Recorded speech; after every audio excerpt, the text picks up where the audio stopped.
بسم الله والحمد لله والصلاة والسلام على رسول الله الحمد لله حمدا يوافي نعمه ويكافئ مزيده وصلى الله على سيدنا محمد وعلى آله وصحبه أجمعين اللهم علمنا ما ينفعنا وانفعنا بما علمتنا وزدنا علما يا كريم.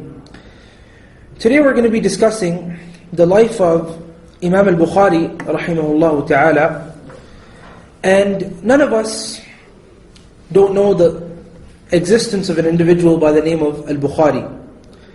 But a lot of us fail to recognize the great virtue of this Imam by the name of Muhammad ibn Ismail ibn Ibrahim ibn al-Mughira ibn Bardizbah al-Bukhari al-Ju'fi. Imam al-Bukhari, his full name is Muhammad ibn Ismail, and usually after that they say al-Bukhari or al-Ju'fi. And his great-great-grandfather, or one of his ancestors by the name of Bardizbah, he was a Persian Zoroastrian, and he never accepted Islam. However, the son of Bardizbah, by the name of Al-Mughira, and you can almost hear the more Islamic names now, Al-Mughira was the one that accepted Islam, and he accepted Islam on the hands of an individual by the name of Al-Yamani Al-Ju'fi, who was the governor of Bukhara at that time, that neighborhood. So, because of that, Imam Bukhari later on went to be known as Muhammad ibn Ismail Al-Ju'fi. Because some of the ulama, they say that the individual is attributed towards, if a person accepts Islam, he's attributed towards the person who he accepted Islam upon his hands. So since Al-Mughira accepted Islam upon Al-Yamani Al-Ju'fi's hands, they started attributing him towards Al-Ju'fi as well. And then they named, naturally, Muhammad ibn Ismail ibn Ibrahim Al-Bukhari. Also they called him Al-Ju'fi as well. So he's not necessarily Ju'fi, but he's attributed towards that for that purpose. But where he really is from, and this is by the consensus of the Islamic scholars, he's from Bukhara. He was born in Bukhara. He was born in Bukhara, and he was born in the year 194. Now, for those of you that don't know Bukhara, it's a locality in Uzbekistan, and it's there until today. And that's where Imam Bukhari was born. And he died around that same locality as well. He died in Khartank, and we'll talk about that a little while afterwards. Of course, he had a grandfather. We talked about Al-Mughira, we talked about Mughira's father, who was Bardizbah. His grandfather, Ibrahim, we don't have much information about. And that's what Imam Ibn Hajar, rahimahullah ta'ala, he mentioned, that there's no real information, there's no substantial information giving us reference to who Ibrahim really was. However, Ismail was a really pious man. Ismail, who was the father, remember Muhammad ibn Ismail ibn Ibrahim ibn al-Mughira ibn Bardizbah. So Ismail was a pious man, so he came from a really pious family. However, sadly, Ismail didn't live for very long, and he died when Imam Bukhari was still a young man. So he was raised in the hands of his mother, who was also an extremely pious woman. She was known to be a woman whose dua would be accepted. She was what they call mujab al-da'wah, or mujabat al-da'wah in her case. She was known to be a woman whose dua would be accepted. And there's a story that's told that Imam Bukhari, in his young age, he lost his eyesight. And Imam Bukhari's mother, she used to always make dua for Imam Bukhari, rahimahullah, that Allah subhanahu wa ta'ala gives him back the eyesight.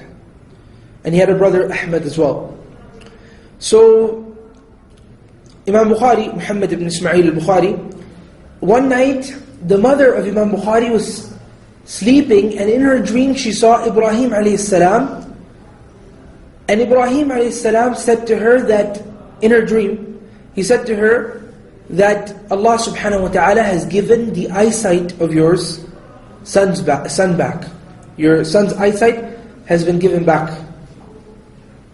So she woke up in the morning and she found really Imam Bukhari, because of your du'as, because she constantly used to make du'a to Allah Azza wa Jal that Allah subhanahu wa ta'ala cures Imam Bukhari's eyes, and that's exactly what happened. She woke up in the morning and Imam Bukhari could see now. And she woke up and he was sleeping and he woke up, and once he woke up he was able to see at this point. And this was one of the du'as of the woman, this pious woman, the mother of Imam Al-Bukhari, that was accepted.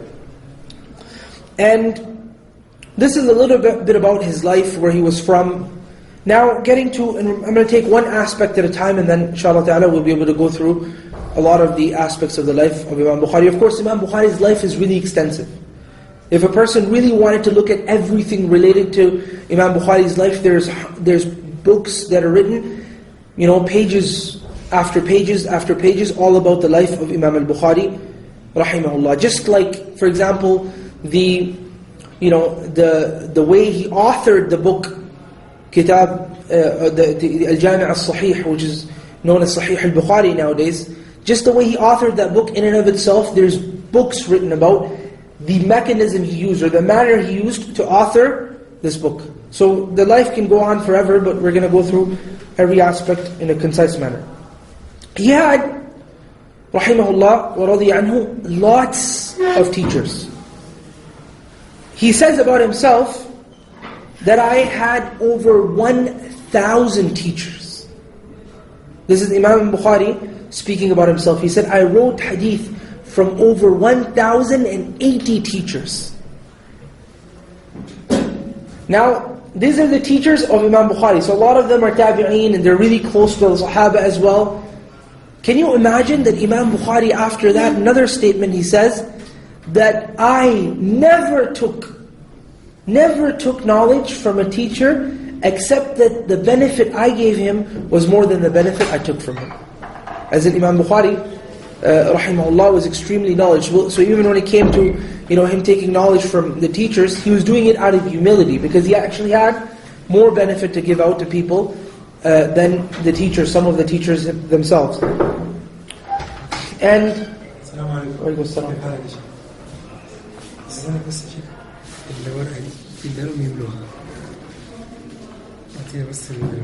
خلاص بعد المحاضرة بس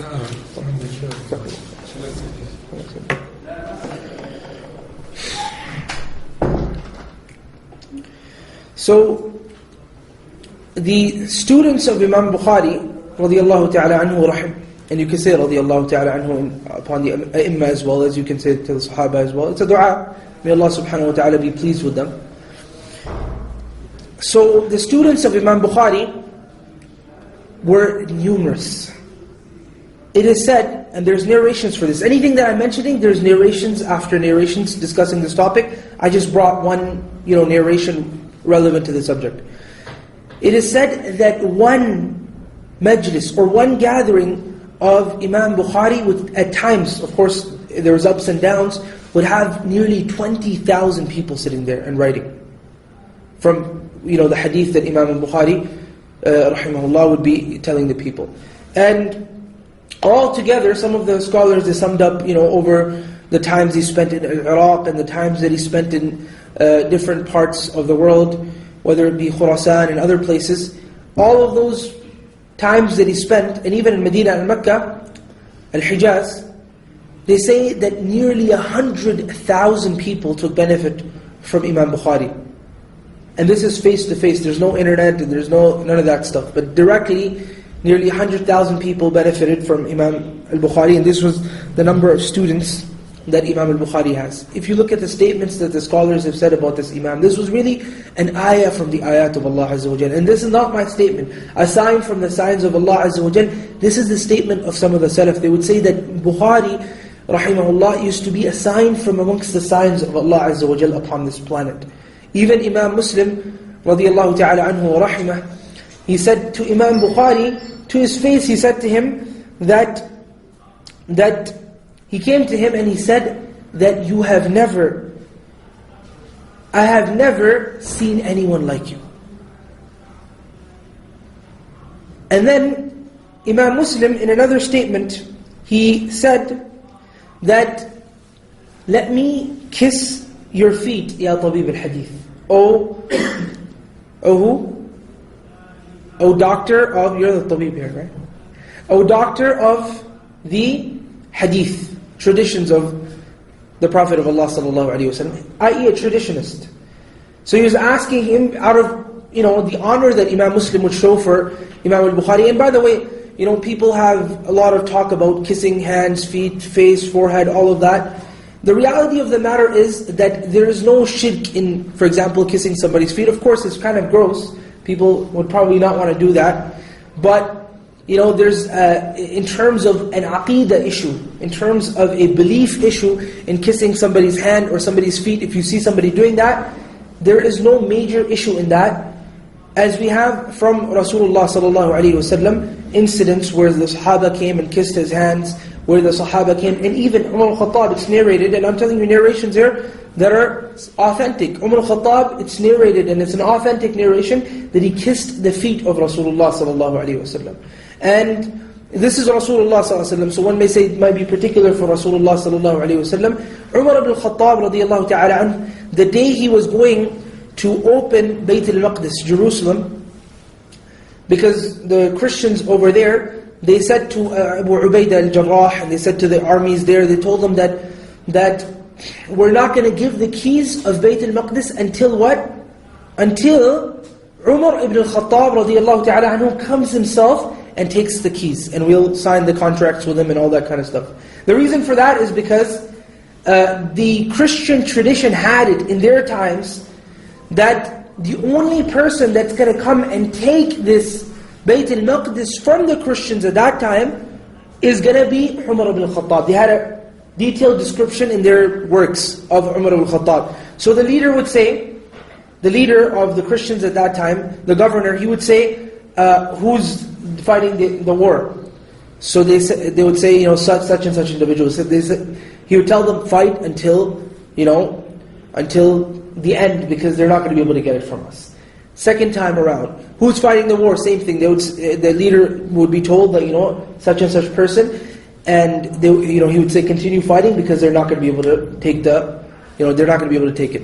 So when finally the Muslim armies, they surrounded and gathered all across the locality, they were then told, they made it very difficult for the Christians. It was like they closed up on them.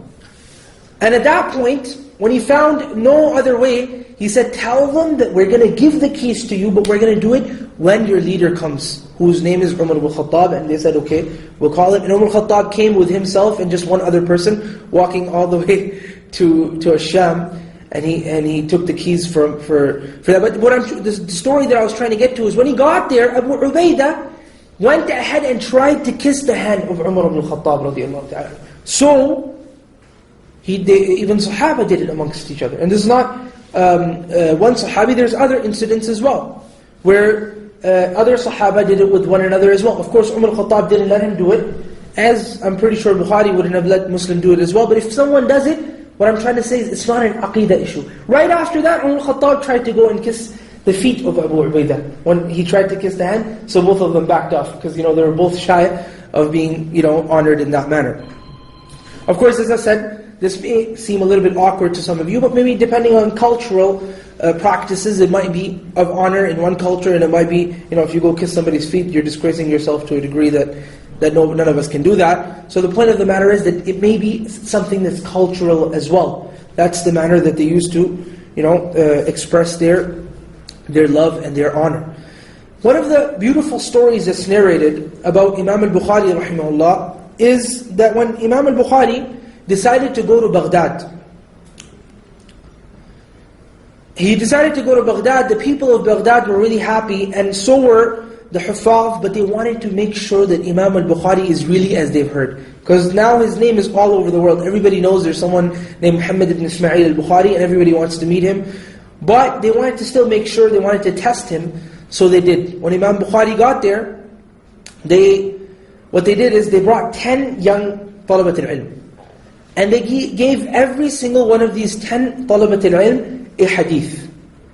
And they told them to take the hadith and use the same text, but then put another isnad on it. They did it for them. They did a whole, sort of test. And so every single person was allotted 10 ahadith, which are called maqloob, where you take the isnad, or by accident, but these guys did it on purpose, accidentally you take the isnad, and you put the isnad, or the chain of narrations, on the wrong hadith. So they did that with 10, and another 10, and 100. And they took 10 people, allotted 10 to each. So there was 100 ahadith, 10 testers, and Imam Bukhari didn't know there was a test. And Imam Bukhari got there and everybody gathered in the majlis. When everybody gathered, everybody settled down, the first student got up. Of course, Imam Bukhari doesn't know there's a test. It's only in the background. People all around the majlis, there was hundreds or thousands of people, none of them knew that this is a test. Only the ulama or the people that had devised this plan, they were the ones who knew what's going on. So, Imam Bukhari hears the first hadith, then he hears the second hadith, then he hears the third, then he hears the fourth, all the way down to the 10th. Then the second person gives the 10th. All along, Imam Bukhari is saying nothing but, La a'rifu, I don't know this hadith. 1, 2, 3, 100 hadith went by. 10 people went by. And the laymen around, and people that don't know, even if they're scholars, but they're not strong scholars, they're looking at Imam Bukhari and they're like, this guy doesn't know anything. And we've heard so much about him. So when Imam Bukhari recognized that nobody has anything more to say, Imam Bukhari turned to the first one and he said, the first hadith you said? That, and then he quoted the entire hadith the way he quoted it. And he said, this is what you said, and this is what's right. Second hadith, this is what you said, and this is what's right. Third hadith, this is what you said, and this is what's right. The fourth hadith, 10 hadith to the first person, and he said, he quoted them all in the wrong manner, as if he memorized the hadith that was messed up, all cluttered together and mixed together with different narrations and all that kind of thing. He memorized it the first time he heard it. Quoted it wrong and then quoted it right. Quoted it wrong and then quoted it right. And he did that with the first, second, third, all the way to 100 ahadith. Every single one of them, he quoted them wrong first, and then he cited the problem, and then he quoted it right. And this was, a popular narration that is narrated about Imam Al-Bukhari and his hifz and his memorization.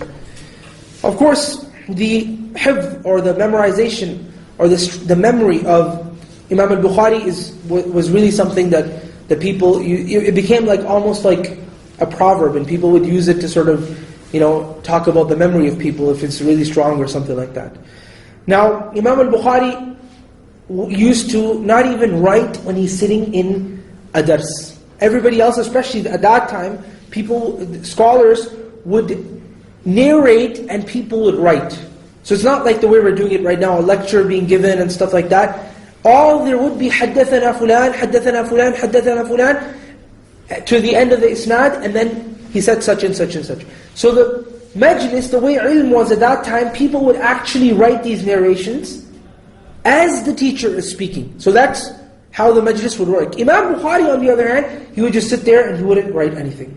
And people would get really annoyed about this, especially fellow students, and they would say, what are you doing? You're not writing anything. So when they would be really persistent upon Imam Bukhari about this, why aren't you writing? Imam Bukhari told them that come and show me everything you have. And I'm going to, tell you what you've written down. So he would have memorized every single word that they would have written down. To an extent that some of the students afterwards, they begin to correct their writings. Because when you're writing, you can make a mistake. They begin to correct their writings with the memory of Imam Bukhari. So when Imam Bukhari would be, relating all that he'd memorized in the dars, the students would have their pens and they would be correcting the mistakes that they've made, because Imam Bukhari's hifz was more stronger than their own writing. And this was Imam Bukhari. To an extent, again, Imam Bukhari said that it's possible that I may have heard a hadith in Basra. I may have heard a hadith in Basra, and I only wrote it down when I got to Asham. As in when he traveled all that distance, because if it's in his head, it's as good as being written down.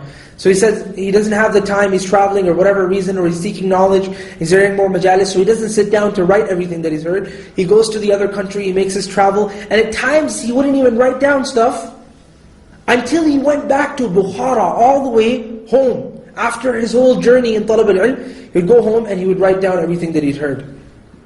And it would be with, paramount perfection, no mistakes at all. And that's why, till this day, we have Sahih al-Bukhari, no mistakes at all. And if there was, any people would bring it up, and nobody's ever brought any useful critique or any useful criticism against Sahih al-Bukhari. Imam Al-Bukhari, rahimahullah, he had several books. Lots and lots of books. But one of the most, or the most popular book of Imam Al-Bukhari is the book known as Al-Jami' Al-Musnad Al-Sahih Al-Mukhtasar min Umuri Rasulillah sallallahu alayhi wa sallam wa sunanihi wa ayyamih. This was the entire title of Sahih what we know today as Sahih Al-Bukhari. And subhanallah, you'd be surprised that several times a person writes a book, and you'd find this in the past a lot, and they don't attribute it to themselves. They don't say, like Imam Bukhari never wrote this to have his name on it. He never said Sahih al-Bukhari. He called it Al-Jami' al-Musnad al-Sahih ila akhiri. Right? But from the qadr of Allah Azza wa Jal, and because of the pious niyyah, or the correct niyyah of this individual in the act or the action that he was doing in terms of collecting a book for the ummah, an authentic source for the ummah to look at hadith of Rasulullah sallallahu alayhi wa sallam, Allah subhanahu wa ta'ala protected the book, and upon the tongues of the general masses even changed the very title of this book to Sahih al-Bukhari, though Imam al-Bukhari had named it something else. And this is a recurring scenario. You notice the barakah, notice the blessing in a certain book, and you'd find that people start calling it by the name of the author, and they don't call it by the name that the author picked for the book. Like for example, Matan Abi Shuja'. Abi Shuja' is a book, everybody knows it as Abi Shuja'. However, Abu Shuja' Al-Asfahani never entitled his book Abi Shuja'. He called it Matn al-Ghayati wa Taqrib. He made a couple of names for it in different texts, but he never intended to call it Matan Abi Shuja'. Even Muqaddimat ibn Ajr Rum, it wasn't known as Muqaddimat ibn Ajr Rum in his time. It was known as something else.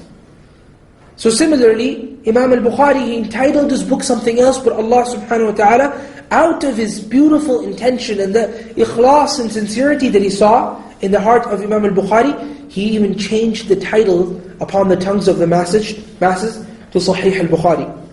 And that's why today, Imam Al-Bukhari, the Sahih Al-Bukhari is known as Sahih Al-Bukhari, though that's not the title of the book. And why did Imam Al-Bukhari, rahimahullah, actually write this book?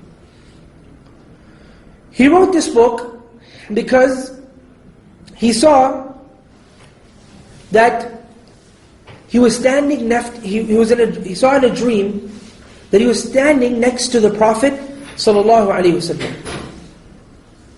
And as he was standing next to the Prophet ﷺ, there was flies coming at the face of the Prophet ﷺ, and he had a fan, and he would try to take these flies away from the face of the Prophet ﷺ. So, he took this dream, and he took it to the people who interpret dreams, and they said that you are going to protect the sunnah of Rasulullah sallallahu alaihi wasallam from lies to go therein. And as you know, before that, we discussed this in the class last year, we discussed the fact that the sunnah of Rasulullah sallallahu alaihi wasallam, it went through different phases.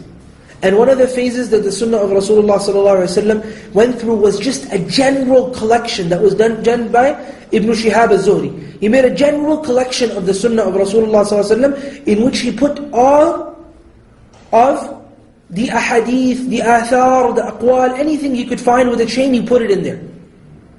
And he also put da'if, sahih, everything was there. The ulama, because of their knowledge of the narrations, they knew that this is sahih, this is da'if, because this guy is a weak narrator, and this guy is an authentic or a strong narrator, valid narrator, whatever you want to call him.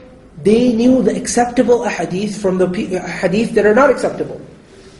So now there was a need, there was a new need, and we discussed this in our, last year as well in our class. There was now a new need that arose, and that was that somebody should collect the sunnah of Rasulullah ﷺ in a collection that is all sahih and nothing else. So the general masses such as you and I can read the sunnah of Rasulullah ﷺ and recognize and know that this is sahih right away without having to look at the narrations, because that takes a lot of practice of the sciences of hadith and jarh wa ta'deel and ilal and all of those things. But Imam Bukhari, he did the job for all of us, and he collected it into a sahih, one collection that was all sahih, based on the dream that he saw, in which he was taking a fan and warding off the fly from the face of Rasulullah sallallahu alaihi wasallam, and it was interpreted that he is going to be someone that will ward off the kadhib or the lies from the sunnah of Rasulullah sallallahu alaihi wasallam. And one day, of course, he saw this dream, and as of yet, he didn't start writing the book. He was sitting in a gathering by one of his teachers, and I mentioned this, partially last year as well. Does anybody remember this? Imam Al-Nawawi? Huh? Imam Al-Nawawi? No, Imam Al-Nawawi came 4 to 5 centuries later. Ishaq ibn Rahawayh. Ishaq ibn Rahawayh. He was sitting in a gathering of one of his teachers, Ishaq ibn Rahawayh, and in that gathering, Ishaq said, he told the students, and he was telling the students that this is something that teachers should do with their students. He told the students that, why don't some of you get up and start putting a book together that only compiles and only puts together the Sahih Sunnatu Rasulullah sallallahu alaihi wasallam.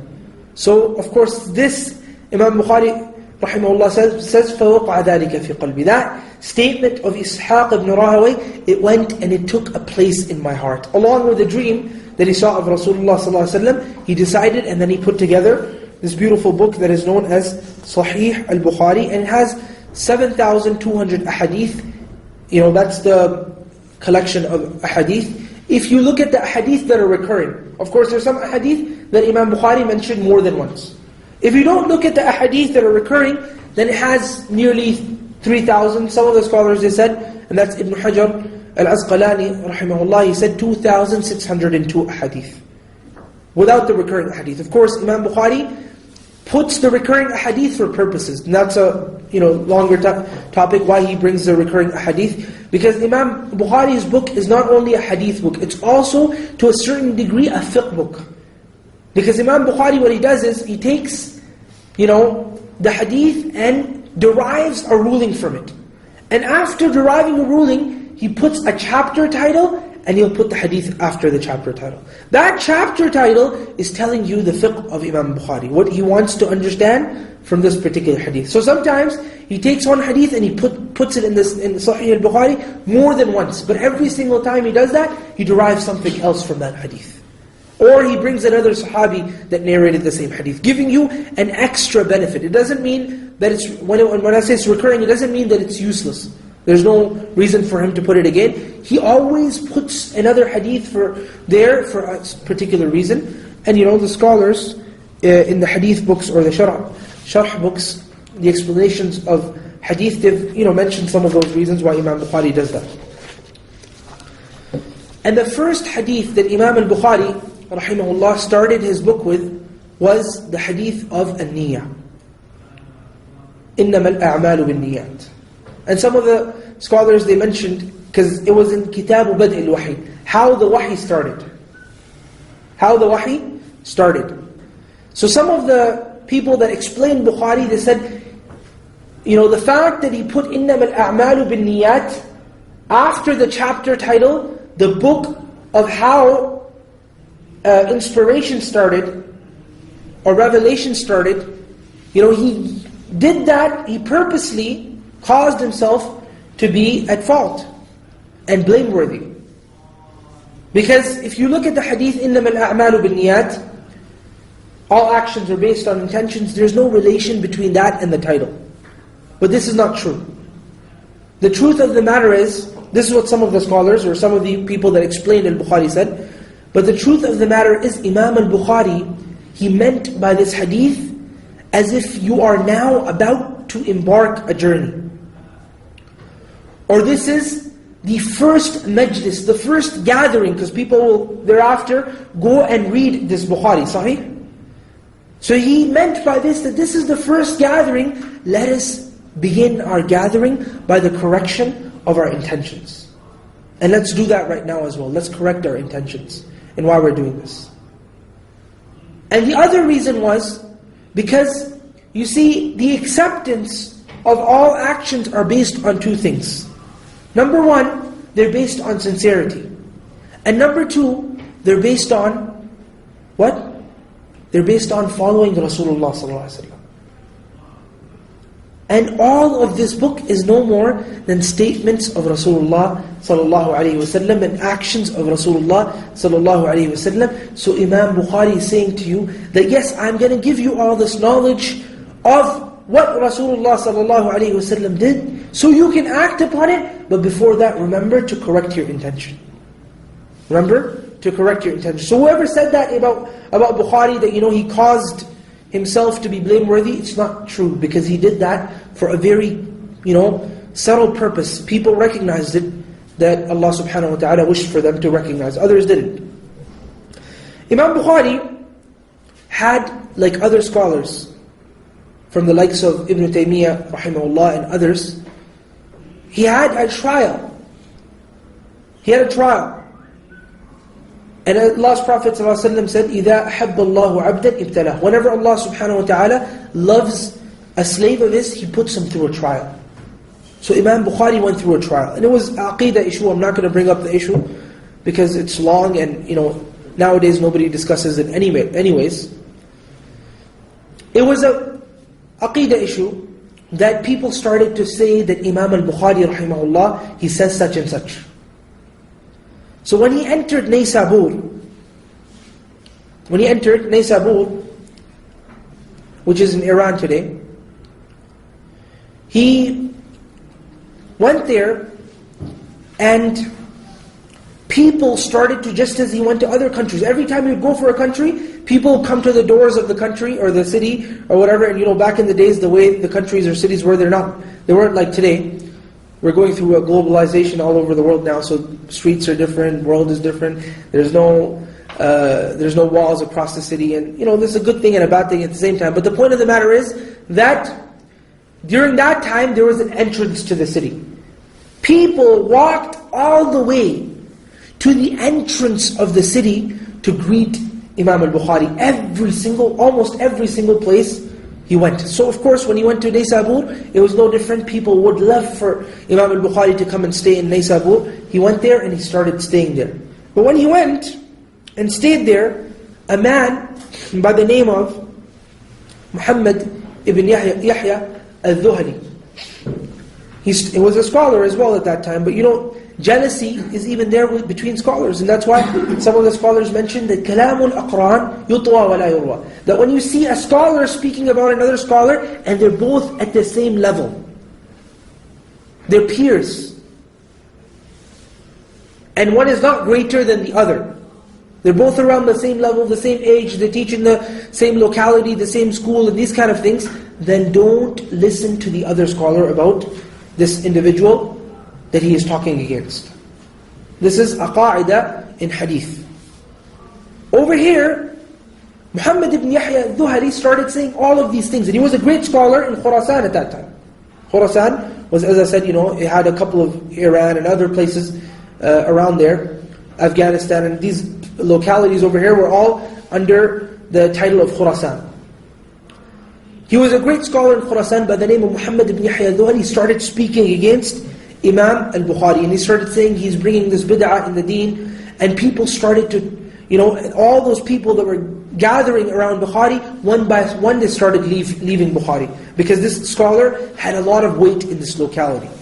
So one by one, people started to go and leave Bukhari, except a couple of people, a handful of people, amongst whom was Imam Muslim. Imam Muslim was a student of Imam Al-Bukhari. And so, one day, a man by the name of Ahmed ibn Salama, he came to Imam Al-Bukhari, rahimahullah, and he said that this man, Muhammad ibn Yahya al-Dhuhali, he's spreading so many things about you, and none of us, he's doing it out of arrogance, ledge. And none of us can go up to him and tell him to stop now, because he's doing it again and again and again and again. And people are starting to go against you. Even to an extent that people started to make takfir of Imam Al-Bukhari. They started to say that Imam Al-Bukhari is a kafir. It's really God. This is the test from Allah Azza wa Jal. Imam Al-Bukhari, who's sahih, we use till today. Every single home has, something from Al-Bukhari. Something from Al-Bukhari, to say the least. If you don't have Bukhari, then you must have a book that has some sort of, relation to Al-Bukhari. This book, which Allah subhanahu wa ta'ala chose to be the most authentic book after the book of Allah Azza wa Jal itself, this man that's written it is going through such a great test that people start calling him a kafir, to that degree even. So Imam Al-Bukhari said at this point, you know what? He told Ahmed, he said that, I'm going to pack my bags and I'm going to get going. I'm going to go back to Samarkand. I'm going to go back to Bukhara. Because I don't want you guys to go through problems because of me. So he packed his bag and he started going towards Samarkand. Left off to Samarkand. When he got there, same thing. From miles, people started to greet Imam Al-Bukhari. They came out of the city by miles just so they can greet Imam Al-Bukhari. And they did. They came all those distances, all so that they can greet Imam Al-Bukhari. Now, what happened is the governor of Bukhara at that time, finally Imam Bukhari settled in Samarkand. He was there for a little while. But the leader or the governor of Samarkand, he said to Imam Al-Bukhari that I want you to come to my house and privately teach my kids. So Imam Bukhari said, you know what? I'm not going to come to anyone's house. If you have something that you need from me, I'm not going to humiliate the ilm that I bring it to you. You have to come to me. And that's why the statement of the Salaf which says, Al-ilmu yu'ta wa la ya'ti. That ilm, it should be come to, you should go to ilm, and it shouldn't be coming to you. So Imam Bukhari said, if you need something from me, then come to my house, it's open for you, and you can study. Otherwise, do what you can. Stop me from teaching even if you have to.